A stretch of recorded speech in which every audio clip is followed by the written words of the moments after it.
All guests on ZASLOW Show 2.0 brought to us by the official beer of the program. You know, we're talking Johnny Cuba, European roots with that Caribbean soul. Pick up a refreshing German lager in a can. Go to johnnycuba.us.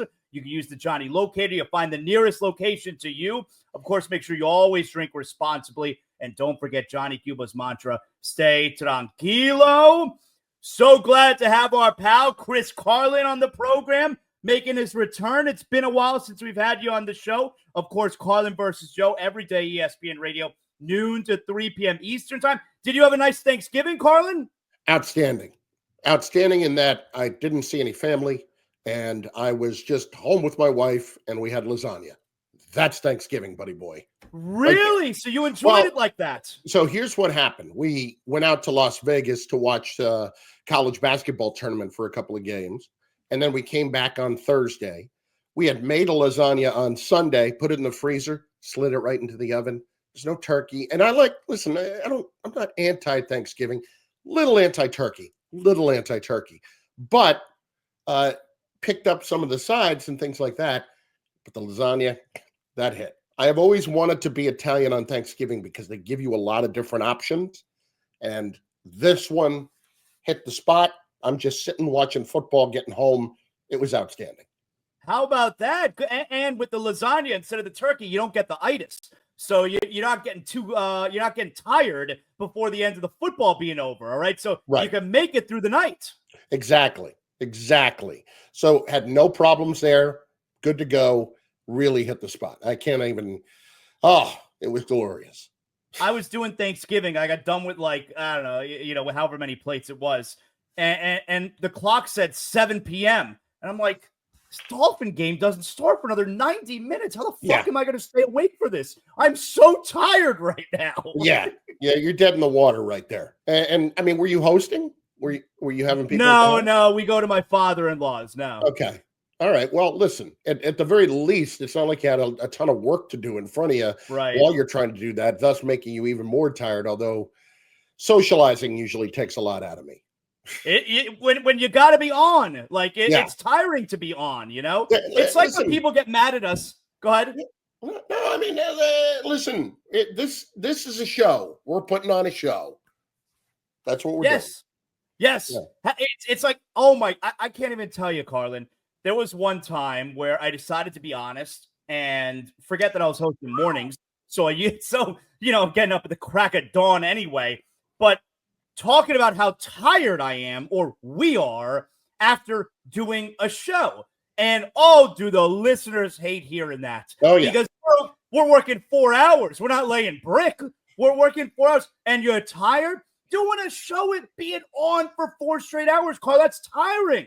It is, but it probably has more to do with the fact that you and I are a little out of shape. I mean, I'm a lot out of shape. You're a little out of shape. So let's just put it that way. Maybe that helps. I don't know. I'm just spitballing here. I don't know. Carlin, let me ask you about the Dolphins. All right, let's go back to Thanksgiving. I think most of us thought that the Dolphins were saving Thanksgiving because the 2 games prior weren't supposed to be any good, even though the Bears and Lions ended up giving us a lot to chew on, if you will. But then the Dolphins and Packers, what a pathetic performance from the Dolphins. You can't possibly forget that we know they're out of the playoff picture, all right? I don't want to hear about in the hunt. That's nonsense. But how can anybody on a year-to-year basis take this Dolphin team serious? Well, I think what's most frustrating about it from a Dolphin standpoint is that you've had all of these great weapons on the offensive side, and you haven't been able to make that translate, whether it's when Tua has been hurt, whether it's, the fact that they just don't seem to have that same level of explosiveness as they did last year. Listen, they can still score points, but it's just not at that same level. They're not what they were. They're a different offense than they were last year, the team that was going to have all those big plays. And then there's not much to trust defensively. There's not. I think what people probably don't realize, and I think we're guilty of it too, is the impact that somebody like Christian Wilkins has on the entirety of a defense and how disruptive he is and what that does to everybody else. And it's just kind of ain't no sunshine till he's gone or when he's gone. And you're kind of figuring that out right now. I mean, just what a soft performance. And, it could be the cold, or we're playing a big game, which we know Tua's record in the big games is not great, although Tua was fine on Thursday night. But my God, I mean, the Dolphins in cold weather. I've been watching that same movie my entire life, Carlin. Yeah, there's no point. And even like when you watch the 49ers last night, going into that game, what's going to happen. You know that a team that just doesn't play in those conditions ever or even practice in the cold is not going to handle that well. They're just not. So why would you expect them to? Why would the outcome be any different when that's consistently going to be a problem? And for the Dolphins, that's an issue. If you're ever going to go somewhere deep in the postseason, if you're Miami, you're going to have to find a way to be playing at home an awful lot. Or if you're playing on the road, you're hopefully playing somebody with a dome, but look around with the AFC. I mean, I don't think the Colts are going to be the number 1 seed anytime soon. Last night was a blizzard. The Bills, obviously, they smoked the Niners. Why do people say that's football weather? How is a blizzard weather for anything? That's not football weather. It's a blizzard. That's not football weather. I'm sorry. No. Why do people say that? I'm with you on that. I don't enjoy watching that as much anymore as I used to, because I don't think the quality of the game is nearly as good. You watch those guys, they're running around gingerly and they can't tackle. It's exceptionally hard to tackle in those conditions. I think football weather is like 50s, and 50s, a nice crispness in the air, and sunny outside. I don't need the cold and the rain and the snow. No, I agree with you on that. It's not football weather. It's you're sitting on your couch while somebody else is suffering weather. Yeah. That's why you're enjoying it and calling it football weather. Carlin, we're going to get a game like that for the college football playoff first round, aren't we? With these schools, and it looks like it's going to be some Big Ten schools, with these schools hosting first round playoff games. We're going to get for the first time ever, a snow college football playoff game, right? Kind of feels like it. It kind of feels like at the very least, you're going to get one that's going to be played in extreme cold, because we're talking about the end of December in places like State College, Pennsylvania. I would expect that to be the case. Absolutely. Yeah. And listen, I hope that it's not in the snow. The cold is one thing. The snow is another. The snow just takes all of the fun out of it. Carlin, between the weather, the short notice as to when you're going to get the game, and students being off for winter break, is there any chance that some of these games you won't have full capacity? I doubt it. I mean, we're talking about the college football playoff. I feel like a lot of students are going to be coming back for that. I'd be surprised if it wasn't the case. I mean, just a place like Penn State, that's a place that consistently has well over 100,000. They sell out all the time. I don't think that's going to be a problem. I know the thought process, but I think when it comes to, it's not just an average bowl game. It is the college football playoff first time on ever. Your campus. Yeah. So I don't think that'll happen. What do you make of the flag planting? Rivalry week, you had a lot of the road teams winning, and then you got a lot of nonsense, most specifically the police coming out with the mace in Columbus with Michigan and Ohio State. The way that I see it, if you're Michigan, how do you not expect the Ohio State kids to react that way? But if you're also Ohio State, you can't behave that way. So it's just a mess of people behaving poorly. Yeah, I think it's a bad decision by any team that wants to go plant the flag or go jump up and down on the logo. I don't know where that really, I get the point you're trying to make. We own this place. Nothing good is going to come from it. Nothing good is going to come from it. And that was a horrible situation the other day. It really was. I just, you can find other ways to continue to make the point if you're Michigan over Ohio State. See, that's just, to me, that's instigating when you do something like that, because what would happen if somebody did that on your field and how you would react. So I think it's incredibly dumb. I think that when you look at that rivalry, as heated as it gets, I understand it, but you have to be better and smarter than that in the moment. I thought Peter Burns made an interesting point where he tweeted out how everyone has loved this season, the college football playoff. I mean, it has not hurt the regular season. It's made more games more important every single week. But he tweeted out how for the first time this year, he thought that the college football playoff affected the regular season in a negative way. Meaning, if you had the old format, Michigan and Ohio State, Michigan then just completely torched Ohio State's season. And now, in this case, Ohio State is still going to be a playoff team. I thought that was interesting. It's interesting. I see that for me is like, it's kind of an isolated case, right? That is one where, Michigan goes and blows them out or something like that. Maybe it hurts them even further. But the greater good is to have more teams involved and more games mean something. And to me, that's more important in the moment. I get what Peter's saying. You think Michigan and Ohio State wasn't going to be important anyway? It wasn't. I mean, just look at how things unfolded after the game. Like, I don't think it took that much away from it just because Michigan didn't get the chance to knock Ohio State out of the playoff completely. Yeah.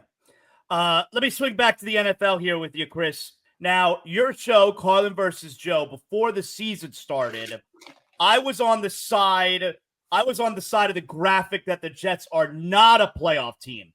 You and Joe were split here. Were you a Jets in the playoff side, or were you the Jets not in the playoff side? Oh, no, I was leading the brigade of the Jets not making the playoffs because listen, you've seen it being a Dolphin guy. I had Jet fans who had seen it, who wanted to see something else. I mean, guys, let's just operate under history here. Let's understand how this goes. And it's not like, put it this way. And I know what I'm saying here. We're talking about the greatest of all time, but I'm just talking about from a leadership standpoint. Mm-hmm. If it was Tom Brady that was coming into the Jets, I would not have felt that way. I would not have felt that way. Right. It was Aaron Rodgers coming into the Jets, who I think time and again over the last several seasons in Green Bay and also the last 2 years in New York made it clear that the Jets were not his first priority. And all of that was clearly not what he was most going to be about. Aaron Rodgers has just turned into this weird figure from a personality standpoint in this league that we start talking about conspiracy theories and things like that. Like, how is that leading you? Like, you can bring somebody in to change the culture, and that can happen with the Jets. And frankly, for most of my Jet fan friends, I want that to happen. But this is not the guy to do that. And when things are starting to go wrong, it's not going to be a lot of pointing of the thumb. It's going to be a lot more pointing of the finger. Mm-hmm. And so I think we've seen that. And then I think we've seen the other problem. And this is just simply that the owner getting as involved as he does and not letting people do their jobs. That to me is, I get it. It can be like a toy for some owners, and they don't like to be embarrassed around their friends and such. But it's if you don't let people go and do their job, you're not doing the right thing to help your team win. Now, I'm a Joe Douglas guy, but Joe got 6 years, It's not like he didn't get, he got 2 years and out. Why are you a Joe Douglas guy? Like, what does that mean? You're a Joe Douglas So guy? I thought when they hired him, I thought it was a very good move. I worked in Philly for a year, and I got to see in between the year before the Super Bowl and the Super Bowl year, the impact that he and Howie Roseman had in terms of player personnel. He was in charge of pro personnel when he was in Philadelphia. When the Jets fired Mike McCagnon, you'll remember they did it after the draft and at a time when nobody really gets fired. The reason that they did it then was that Douglas was going to be a hot GM candidate that coming off season, and they wanted to get ahead of the curve. And Joe actually turned the job down 2, maybe 3 times before they gave him a 6-year contract. And that's when he said, okay, you're going to give me 6 years? Can't argue with that. I was really positive on a lot of the moves that he made. He obviously whiffed on the biggest of them all, and that's the quarterback. So there's no escaping that. I think what you will see is if they get the right person in here in the next year or so, you will start to see the impact of the players that he drafted and brought in and just how good they are. And look, as far as Aaron Rodgers is concerned, you're not going to be able to convince me that he was the guy that wanted Aaron Rodgers to be here. I think it's more likely that it was the owner saying, we're going to go get Aaron Rodgers there. One more for you here, Carlin. What was your in real-time reaction as the seconds were ticking down in Detroit on Thanksgiving Day? What are you doing? I can tell you, I don't have a dog in this race. I'm yelling at the television, snap the ball, snap the ball, snap. Like, it was wild. I could not believe that over a 4-week period, you had invented 4 different ways to lose a game. And that's really what Matt Eberflus did. And then after the game made the comment of like, we handled it properly. What are we saying? I mean, that was just, people use the phrase coaching malpractice. It's probably overused, but if ever there was a game that was going to get you fired, like that was a final nail that he hammered himself into the coffin. And that's what did the job. And ultimately that's what happened. I just, the Bears have to get out of their own way. And I understood why they brought Eberflus back, hoping that they were going to get a little bit more consistency this year. But this is kind of what the Giants are facing with Dable and Joe Shane if they are to go and get a quarterback this offseason. Should they bring them back? And if you do, you have to think that you're bringing them back for a couple of years because you want it to be consistent with that young quarterback. Bears are in a position they couldn't screw around. Now, Thomas Brown continues to do a good job with Caleb Williams. Whoever the next head coach is, you got to look at it and say, even if they're not telling me I have to stick with them, I got to look at that and say, wait a second, if this is working, why am I going to screw with that? So that makes the job a little bit easier for a new head coach. I know that they talk about like forcing an offensive coordinator onto a coach. Like, it's not that. If it's working, don't reinvent it just because you have to have your guy. No. Carlin, excellent job every day, Monday through Friday, ESPN Radio, noon to 3 p.m. Eastern. Another great appearance from you. You said it all. I appreciate you, Carlin. Listen, ZASLOW, I think you're one of the more underappreciated people in sports media, period. I would grade myself probably a C+ right there. Okay. Oh, listen, that's very, you're humbling yourself. All right. I think it's a little bit low, but that's a good quality. All right. Self-deprecation. People like self-deprecation. Yeah. Listen, that's the whole career right there, buddy boy. Yep. Thank you, Carlin. I'll be listening today. Great job. All right, Sass. Thanks, bud.